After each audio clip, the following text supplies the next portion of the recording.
وہ سیدنا عثمان ابن عفان رضی اللہ تعالیٰ عنہ 35 ہجری 18 ذوالحجہ کو آپ کو بڑی بے دردی کے ساتھ شہید کیا گیا۔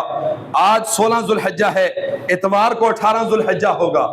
میرے عزیز دوستو، کربلا کے میدان میں پانی 10 دن بند ہوا، کتابوں میں آتا ہے، اختلاف ہے۔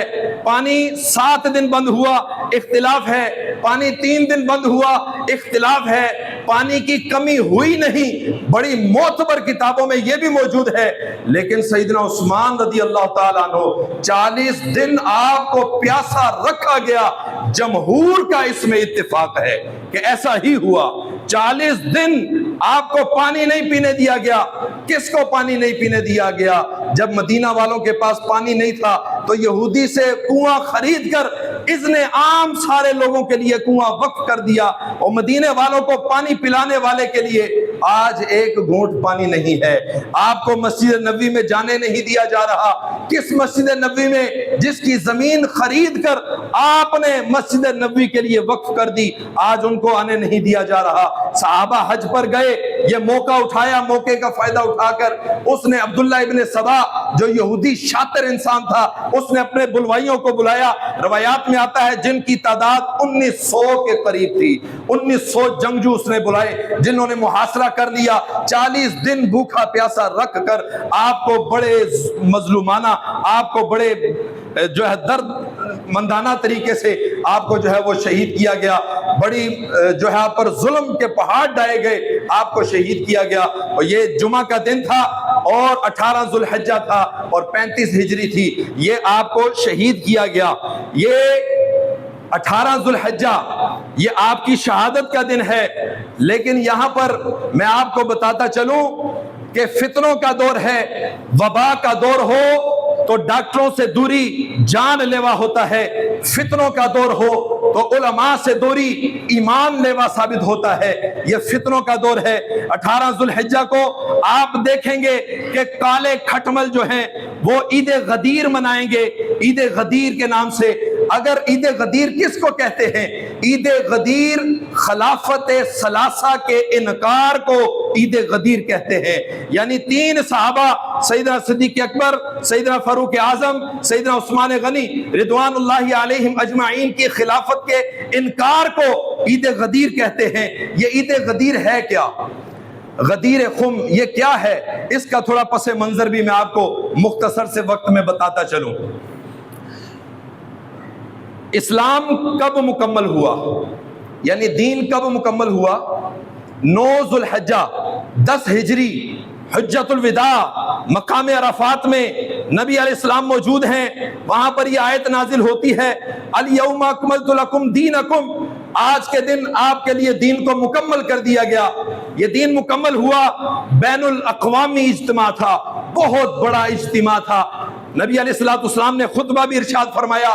حج ہو گیا جب، حج کے بعد مشرق والے مشرق کی طرف، مغرب والے مغرب کی طرف، شمال والے شمال کی طرف، جنوب والے جنوب کی طرف، الغرض جہاں سے جو آیا تھا اس طرف وہ واپس اپنی منزل کی طرف رواں دواں ہو گیا۔ نبی علیہ السلام حج کے لیے کہاں سے گئے تھے؟ مدینہ سے۔ کہاں سے گئے تھے؟ مدینہ سے۔ تو نبی علیہ السلام نے کہاں آنا تھا؟ مدینہ آنا تھا۔ مکہ سے مدینہ آتے ہوئے راستے میں ایک علاقہ آتا ہے جس کا نام ہے خم۔ اس علاقے کا نام کیا ہے؟ خم۔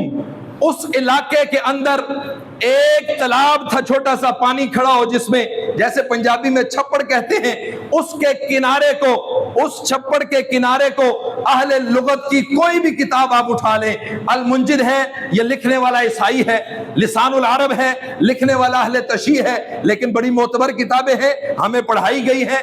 آپ کسی بھی کتاب کو اٹھا کر دیکھ لیں، ہر ایک نے غدیر کا معنی یہی لکھا ہے، چھپڑ کا کنارہ، تالاب کا کنارہ، کھڑے ہوئے پانی کا کنارہ۔ میں کہتا ہوں یہاں پر یہ لیبل کیا لگاتے ہیں کہ غدیر خم کے موقع پر، یہ جو عید غدیر ہم مناتے ہیں، کہتے ہیں کہ غدیر خم کے موقع پر نبی علیہ السلام نے حضرت علی کا ہاتھ پکڑا، من کنت مولاہ فہذا علی مولا کہہ کر نبی علیہ السلام نے حضرت علی کی خلافت کا اظہار کیا اعلان کیا، لہذا حضرت علی خلیفہ بلا فصل ہے، اس لیے ہم عید مناتے ہیں، یہ دھوکہ دے رہے ہیں مسلمانوں کو۔ میں کہتا ہوں کہ یہاں پر یہ ہوا کیا تھا، نبی علیہ السلام نے اس طرح دیگر صحابہ کا بھی دفاع کیا۔ حضرت ابوبکر صدیق پر جب لوگوں نے کچھ باتیں کی، نبی علیہ السلام نے فرمایا خبردار، تم اس کی تکذیب کرتے ہو کہ جب تم لوگ میری تکذیب کر رہے تھے اس نے میری تصدیق کی تھی۔ سیدنا فاروق اعظم کی بات آئی، جب بشر منافق کو قتل کیا، نبی علیہ السلام نے حضرت عمر فاروق کا دفاع کیا، حضرت عثمان غنی کا دفاع کیا، سلیمان فارسی کا دفاع کیا۔ کئی صحابہ کے متعلق نبی علیہ السلام نے لفظ مولا لکھا، مولا بتایا۔ لفظ مولا کا معنی دوست بھی ہے، مددگار بھی ہے، آزاد کیا ہوا غلام بھی ہے، غلام بھی ہے، آزاد کرنے والا بھی ہے، کئی معنی ہیں مولا کے۔ یہاں پر نبی علیہ السلام جب غدیر خم کے موقع پر نبی علیہ السلام بیٹھے تھے تو ایک صحابی حضرت بریدہ، ان کو حضرت علی پر تھوڑا اختلاف ہوا، حضرت علی سے کے کام پر تھوڑا اختلاف ہوا، یہ بات لمبی ہو جائے گی۔ حضرت علی کو نبی علیہ السلام نے جو عامل بنا کر بھیجا تھا، آپ نے کچھ تقسیمات کی مال غنیمت میں، اس میں ایک اختلاف ہوا، حضرت بریدہ نے اختلاف کا اظہار کیا، تو نبی علیہ السلام نے حضرت علی کا دفاع کرتے ہوئے نبی علیہ السلام نے حضرت علی کا ہاتھ پکڑ کے یہ فرمایا کہ اگر تم مجھے دوست رکھتے ہو تو علی کو بھی دوست رکھو، میں جس کا دوست ہوں علی اس کا دوست ہے۔ تو یہ نبی علیہ السلام نے کہہ کر ان کے دل میں جو اختلاف تھا اس کو ختم کر لیا۔ چند لوگ وہاں پر موجود تھے، حضرت بریدہ کہتے ہیں کہ میرے دل میں جو بات تھی وہ ختم ہو گئی اور حضرت علی کی محبت میرے دل میں اور زیادہ بڑھ گئی۔ یہ بات تھی خم کے مقام پر۔ اب یہاں پر انہوں نے خلافت بلا فصل لے لیا۔ بھئی اتنا بڑا اعلان، میں ان کالے کھٹملوں سے پوچھتا ہوں، اگر اتنا بڑا اعلان کرنا تھا تو یہ مقام وہاں کے لیے مناسب تھا، یا جو پیچھے بین الاقوامی اجتماع نبی علیہ السلام کر کے آئے، اتنا بڑا اجتماع، یا وہ مقام درست تھا؟ اگر یہ اعلان کرنا ہوتا نبی علیہ السلام اس جگہ پر اعلان کرتے، اس چھپڑ کے کنارے پر نبی علیہ السلام یہ اتنا بڑا اعلان نہ کرتے۔ لہٰذا یہ خلافت بلا فصل کا اعلان نہیں تھا، یہ تو نبی علیہ السلام نے اس صحابی کے اختلاف کو دور کرنے کے لیے یہ بات ارشاد فرمائی تھی۔ اور یہ عید غدیر پھر کس نے منائی؟ 352 ہجری میں۔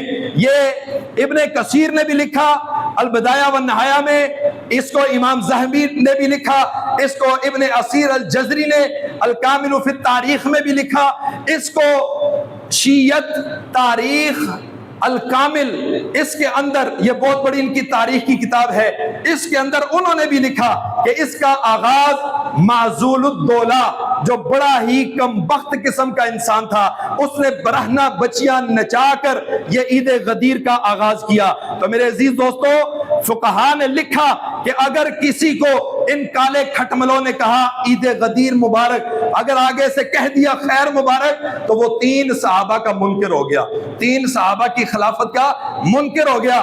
ہم نے نہ عید غدیر منانی ہے، نہ منانے والوں کو ہم مانتے ہیں۔ ایک ہے حدیث غدیر، من کنت مولا، ایک ہے عید غدیر، یہ سازش ہے۔ بات اگر ہو حدیث غدیر کی تو ہمارے سروں پر، اگر بات ہو عید غدیر کی تو ہم جوتے کی نوک پر رکھتے ہیں۔ میرے ساتھ آپ نے اتنی بلند آواز سے یہ بات کہنی ہے کہ کالے کھٹمل آپ کی آواز سن کے ان کی موت واقع ہو جائے۔ اگر بات ہو حدیث غدیر کی تو ہم کہاں رکھتے ہیں؟ اپنے سروں پر۔ اگر بات ہو عید غدیر کی تو پھر کہاں رکھتے ہیں؟ جوتے کی نوک پر۔ کس پر؟ جوتے کی نوک پر۔ اللہ تبارک و تعالی ہم صرف ایک صحابی نہیں، نبی کے 4 بلکہ سارے یاروں اور جانساروں کی زندگی پر کے نقش قدم پر اللہ تعالی ہمیں چلنے کی توفیق عطا فرمائے۔ یہاں پر بڑی خوبصورت بات شاکر شجاع آبادی، اس نے سریکی میں کیا خوب بات کہی، ساکوں آسر ہن مٹھے مدنی دے، ساڑے حالت کرم ہزار تھی سن، صدیق عمر نالے عثمان علی، ساڑے حامی چارے یار تھی سن، ہوسی قہر دی گرمی دن حشر دے، اودو جلوہ گر سونے سرکار تھی سن، اودو جلوہ گر سونے سرکار تھی سن، جندے سہرے شاکر گاندے ہاں، اودے لب ہل سن بے پار تھی سن۔ چاروں کو ماننا ہے، نبی کے سارے یاروں کو ماننا ہے۔ اللہ تعالیٰ سے دعا ہے کہ اللہ تعالیٰ ہمیں اپنے اسلاف کے نقش قدم پر چلنے کی توفیق عطا فرمائے، اور جو کچھ سنا سنائے اللہ تعالیٰ اپنی بارگاہ میں قبول و منظور فرمائے۔ وما علینا الا البلاغ المبین۔